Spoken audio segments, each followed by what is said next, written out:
and welcome to the program.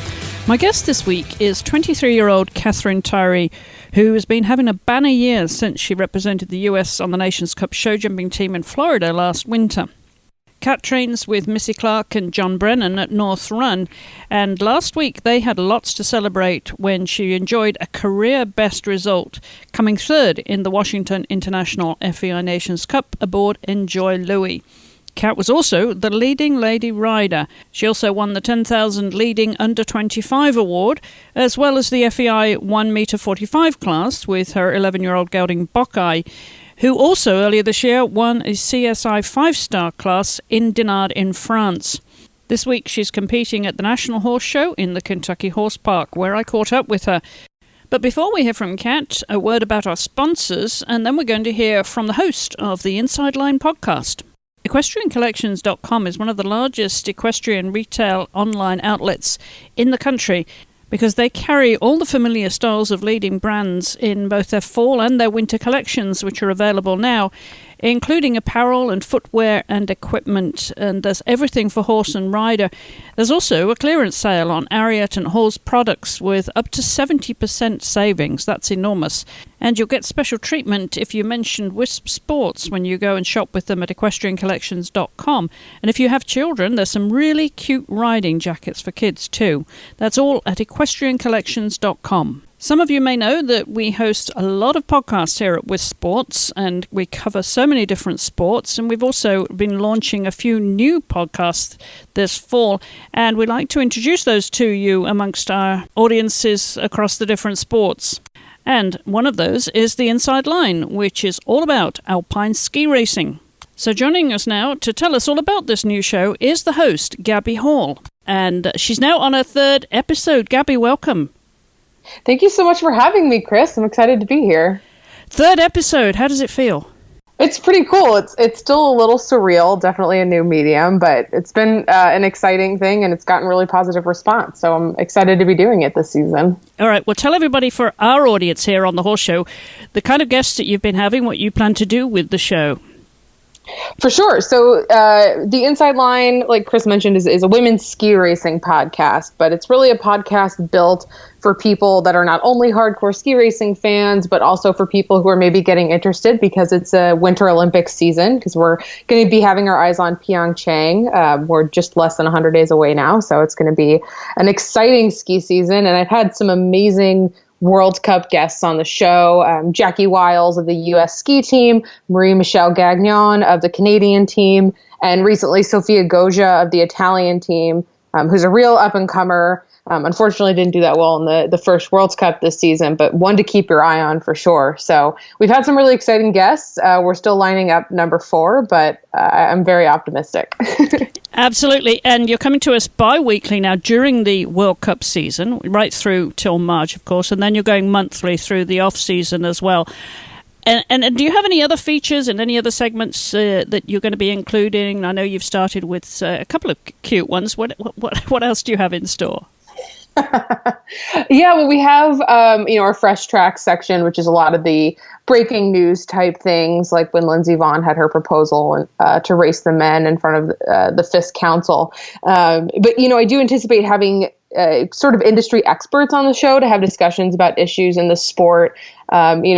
Chris, as you've had a lot of conversations with people like Meg Harrod on different podcasts. She's the press officer for the U.S. ski team. And those people bring a level of expertise to different issues happening in the sport. So throughout the season, as different topics and issues arise, I will be bringing on co-hosts to have those conversations with me. And I'm excited about the potential of that. It really is exciting, as you say, with being an Olympic year as well. The World Cup is also, full on anyway once you start. And I know that you go to some of those. So you're going to be reporting for us. I know you're on Facebook Live promoting the show, but you're going to be doing some more of that for us. Yes, for sure. So I start traveling right about the Killington World Cup in Vermont. And I go to that race, and then it's kind of back-to-back trips. I go to Lake Louise, Canada, and then I head over to Europe for the month of December. So hopefully I'll be able to do some cool live reporting from some of the different places I'm at, and definitely some podcasts on the ground with people in the Finnish area as those things are happening, which is always exciting. Always great to do those post-race interviews. And, of course, you are on social media, so tell everybody where they can follow you on all your social media channels, Gabby, and where they can read your content at Ski Racing Media. Yes. So please follow along. I am on Twitter and Instagram at Hall_Gabby, HALL_GABBI. And you can follow Ski Racing Media at Ski Racing Media across all platforms. And skiracing.com is our URL. So if you're interested in catching all the breaking news or reading anything else I've written or my amazing coworkers have written, skiracing.com is the best place to get all of that stuff. And I really encourage you to come visit us. All right. And are you going to give us a preview of who's coming up on your next episode, Gabby, or not? I can't give you a preview yet because I haven't been able to confirm. My original person has been radio silent a little bit. But I have another exciting one that I've put in a request to, so I'm optimistic. All right. Well, you've got off to a fantastic start. We love having you on board our team here at With Sports, Gabby. Thank you for coming on the show and telling us more about the inside line. Good luck with the show moving forwards here, and we look forward to following that coverage. You know that I am a ski addict already, so I already follow you, so you just totally got me now for the season. I love it. Thank you, Chris. I appreciate it. Good luck with the show. Thank you. No doubt there are some skiers amongst you, so don't forget to check out Gabby's show every other week here at Wisp Sports. Well, joining me now is Kat Tyree. Kat, welcome to the program. Thank you for having me. Well, what a year you've had so far, and culminating at the Washington International, no less, was probably a career highlight, wasn't it? Winning third place, I should say, at the Washington International World Cup qualifier. Was it a career highlight?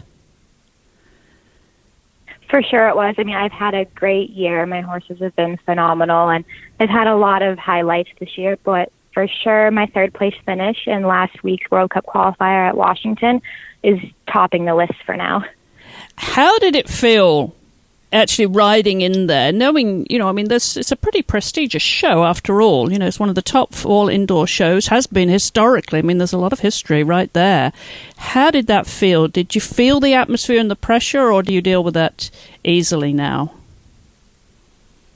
For sure, I felt the pressure going in last in the jump off. I've been going to Washington since 2004 when I first started doing the pony, so I'm pretty comfortable with the show, but the atmosphere with the crowd is second to none in this country, and going last, knowing that I had a good shot, was a really surreal feeling. I had to keep my nerves in check just a little bit since I'm a bit newer to this level. I'm going up against the likes of Beat Manley and McLean Ward, both of who have won the World Cup finals and are incredible riders that I look up to. So I had to keep things in perspective a bit, but I could not be more thrilled with the performance of my horse.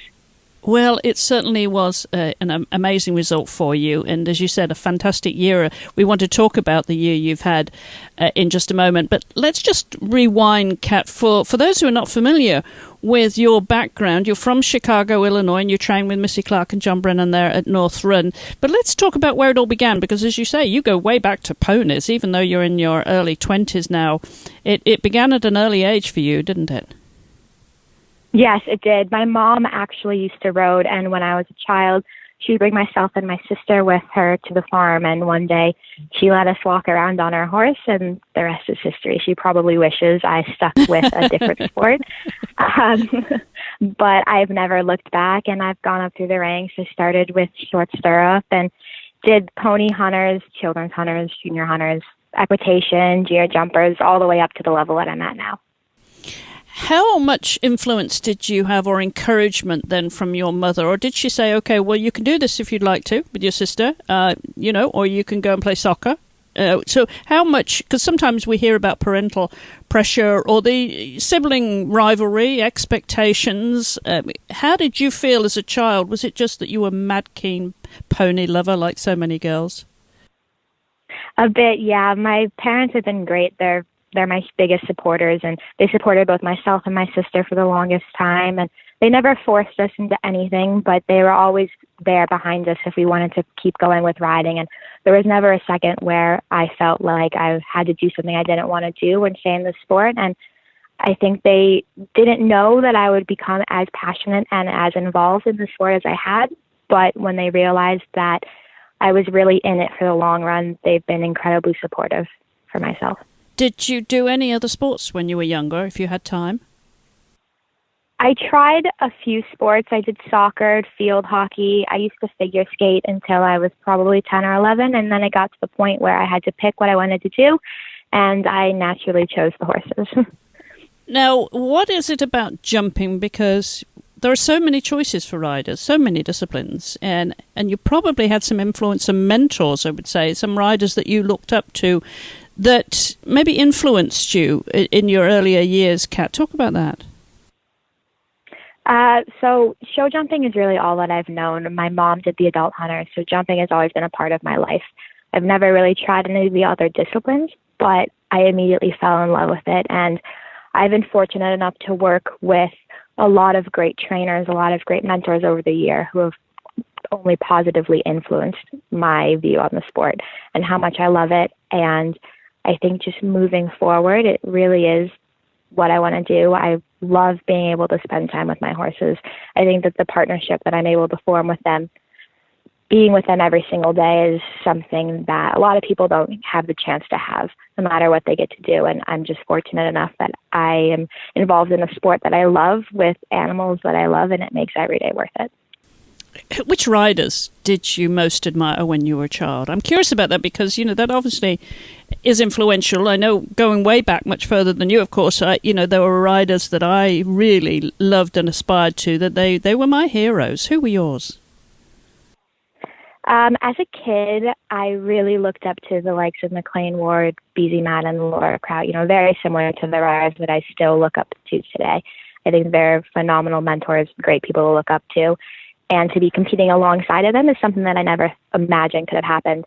I really think one moment that sticks out in my mind when I was a child was when Laura jumped the Olympic Games with Cedric. And that was immediately when I fell in love with her. And everything she stands for, the great relationship she has with her horses, how competitive she is. And still to this day, she's a force to be reckoned with. And she always has great horses, a great team, a great rapport with her animals. And she's definitely one that I look up to quite a lot. Yeah, she certainly is a role model, great inspiration to any rider. So let's talk about the horses that you have, Kat, then, because we know, sadly, you lost the mare last year in that awful accident, and you were badly injured yourself with your foot. But you're sound now. You've had, as you say, a banner year. Who's in the barn, and who do you love the most? So right now I have Enjoy Louie, who I've had for about 2.5 years now. He's 13, and he's really one that taught me how to jump these big classes. We've gone through the ranks together, and he really stepped in at a time when I needed a first Grand Prix horse, and he's for sure one of the best horses I've ever had, and I consider him the horse of my lifetime already at the age of 23. He's such a great competitor. He's always the same, and I can ask any question of him no matter where I am, and he's always there for me. And then the second horse that I have is Bokai, who I've had for about 1.5 years now. I got him from Axel Verlooy, which is the same person that I got Louis from. So I have a very good track record with Axel. And he's also a great horse. He's one that I can do the speed classes on at Washington. He won a class there. And I can also go and jump 5-star Grand Prix or on Nations Cup teams. He's the one that I use both on the teams in Wellington this year and in Langley. So he's one that I can call on for any job that I need. And then most recently, I added Katunji to my string at the end of the winter circuit. So I've had him for about 6-7 months now. He's really just such a competitive horse. I got him mainly for the speed classes and to kind of take the pressure off of the other two and to bring him along for those great second ranking classes all of the horse shows have. But I know that he also can step up and jump bigger classes if I'm ever going to need him to. So we're still working on building our relationship, but I'm very excited to have him. I think he's a phenomenal horse. All three of them really are, and I feel really lucky that I'm able to have such a great, versatile string at this point in my career. Well, coming off WEF of last season, of course, you were on the Nations Cup team, and you must have been looking at the year ahead, how it rolled out, and the wins that you've had, because it has been such a super year for you. How do your results now and the plans that you compared to the plans that you had at the beginning of the season? Did you have to make any adjustment as to where you were going and with which horses, as we often do? And really, did it live up to your expectations in terms of each horse's development in their own training, Kat? For sure, I think that everything that has happened so far this year has exceeded my expectations. You know, I'm very humble and very modest. I know that this sport is filled with lots of ups and downs.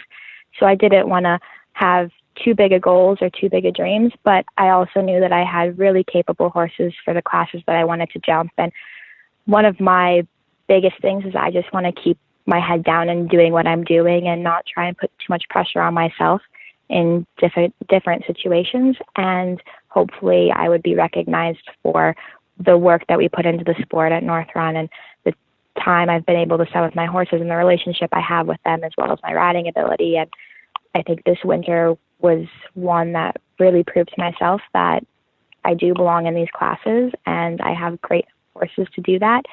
But everything that has happened is something that I've never really thought was possible when I was younger, and to be jumping these classes is something that means a lot to me. And riding in Europe too, how does that feel to be on the international scene?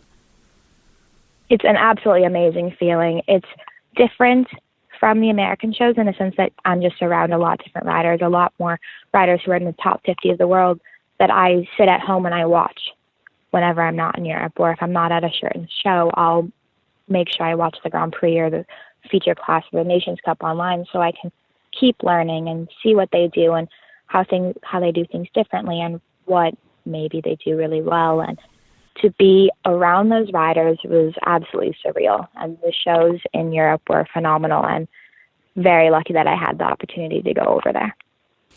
What did you find the biggest differences, though, competing over there compared to the American circuit where you grew up? The shows over there are a lot different in the sense that they draw a huge crowd. Everyone in Europe is quite knowledgeable about the sport, whereas in the States it's a little bit harder to draw a crowd. I think that the sport for sure is moving in the right direction in America, but being in Europe and seeing how into it the crowd gets for any class really shows how special it is over there. And every class you go to at every show is incredibly competitive. So there's never a dull moment. There's never a class that isn't too interesting for the spectators and the riders themselves. Now, you're currently, as I said, you're at the national show in Kentucky, at the Kentucky Horse Park in the Old Tech Arena. What horses do you have there? What are your plans for this week, Kat? This week I have Louis and Bokai here. The plan as of now is to jump Bokai in the speed classes. He's really a quick horse, very careful, and he really excels in those classes. And then I will use Louis in the Grand Prix on Saturday night, the World Cup qualifier. And hopefully we have another great week after Washington last week. Well, it would be lovely to continue that kind of form, wouldn't it? So, before we know it, it's going to be back to WEF, back to Florida for the winter WEF season. Talk about your plans there. How many horses you will take? 3, or do you have more that you'll be riding? And what you're thinking of for this winter, then leading into the spring, how this season has informed what you'll do, not just at WEF, but beyond. So this season I'll be bringing Bokai, Enjoy Louis, and Katunji there. They're the main 3 horses I have in my string. And then I have a 4th horse, Corleone, who I bought at the end of his 7-year-old year, and I've brought him along. And he's a great horse to just stay in the ring with and to practice both myself and things that I want to improve upon on my other horses, just so I spare them a few jumps. So he'll be there as well, jumping smaller classes, meter 30, meter 40, and back at the barn, just so I stay on it for the other horses. The plan is pretty much the same as last year. Nothing has changed too much. I'll come up with a good rotation for the horses just so they don't jump too much in the winter. I think that's pretty important to make sure we don't jump every single week because WEF is quite long and it's just the beginning of another long year. So the horses will get to Florida within the next week or so, and we'll kind of take a look at the schedule, see what we want to do, and create a plan from there. I'm hoping to jump the horse show at Deer Ridge, which is just down the road from Wellington, and then maybe go to Ocala for a week or two. Tom Stru's area is having a lot of nice shows towards the end with a lot of prize money that I think are quite worth it to go there for. Just up the road to Ocala. And of course, next year it is a big year. No doubt your goals are eventually to continue being on the team and bigger aspirations too. So what is on your bucket list at the age of 23? For sure, I want to be able to jump more teams next year. I would love to jump on a team with Enjoy Louis. He's a horse that means a lot to me, and I think that's something that he deserves, and he's more than proven himself. And just from there, I really just want to become more consistent at the top level. There are no specific goals that I have at this moment, but I really just want to be more competitive among the best riders in the world. And in terms of your own sort of horsemanship and sportsmanship and all of that, how would you define yourself and the qualities that you have already as a rider? And obviously so much more to come, Kat, but you have come well up through the ranks now, and you are competing with the top boys and girls, so to speak. How has this informed you as a rider in terms of your personality and your horsemanship, your sportsmanship? When it comes to showing, I've definitely become more focused as I've started to jump the bigger classes and really tried to create the proper mentality that I need before a big Grand Prix and not get nervous and not kind of let the moment take over. I'm lucky enough that I'm able to spend a lot of time with my horses, and I'm often found in the barn when I'm not at the show or at home, and just spending time with them, whether it's just hanging out with them in their stall, taking them for grass or trail rides. I really try and keep them happy, because at the end of the day, they are the most important thing about this sport. And I've developed a great relationship with all of them, and I try to pick up on signs and little things that they're trying to tell me so I can keep them as happy as possible. And so far it's been great, but I'm lucky enough that I get to work with such great horses, so it makes my life a little bit easier. For sure. Do you do any cross-training yourself, Kat? I do. I try to work out 4 or 5 times a week in the winter. It gets a little bit hard, but if I can get myself there 4 times, I think it's a good week. I do Pilates, and then I work out with the group in Wellington Athletes Advantage, which is actually where I did my physical therapy after my injury, twice a week. So that's a lot of weight training. And then I try and do cardio by myself 3 to 4 times a week. I can't run any longer because of my injury and the impact it has on my foot, but I try and bike, whether it's outside or on a stationary bike inside. Does your foot, in which you broke, how many, 5 bones in that foot when you broke your ankle, then does that affect your riding at all, Kat, in the weight bearing through your ankle? Actually, I broke it in 8 places. Oh, wow. Yeah, every part of my foot was affected somehow by that injury, and I had surgery, so I have screws in it as well. And most days it's okay. I've learned how to cope with it for sure, and when I'm riding, I don't really notice it. There are days when it's stiffer than others, and if I am jumping a lot, passes, especially bigger ones, I do feel it a little bit later. It just gets stiff more than anything. I don't limp as much anymore, but again, after a big day or big week, there definitely is a little bit of a hitch to my step. Well, I know that you do spend, as you say, a lot of time in the barn with the horses, even when you're not at shows. But is there a day off or half a day or a few hours in the week that you call your own and have some fun? Other fun? Mondays for sure are the day off here in America and in Wellington. I'm really lucky that I have a lot of great friends down there and my family, and I'm always trying to do something. But there are times when I end up at the barn on a Monday when I'm not supposed to be there. But I do try and take a few hours each week for myself and just try and turn my brain off from the horses for a little bit. All right. Well, it sounds as if you're keeping a very busy schedule, very full life there, Kat, and some great horses in your barn. And what a season so far. Hopefully you'll continue that form through not just the National this week, but well into WEF and beyond, and we'll look forward to following you too. So the very best of luck for the future, and congratulations on the year so far. And thanks for taking the time to come on the program, Kat. Not a problem. Thank you so much. It was an absolute pleasure. Thanks again to Kat. She clearly has a bright future, and we look forward to following her along the way. And that's our show for this week. We hope you've enjoyed it, and we want to thank our sponsors again, Equestrian Collections. You'll find everything for horse and rider at equestriancollections.com. And while you're online, you'll find the show notes accompanying this episode on our site at wispsports.com, where you'll also find the links to Cat Terrier's social media as well. If you would like to reach us here with any comments, questions or suggestions about what we do, not only on the Horse Show, but all the other podcasts here at Wisp Sports, do drop us a line to info@wispsports.com. This podcast, of course, can be downloaded from the iTunes podcast store. Just look for Wisp Sports Radio. And you can also join in the conversation by following us on social media at Wisp Sports. I'm Chris Stafford. Until the next time, thank you for listening. Goodbye for now.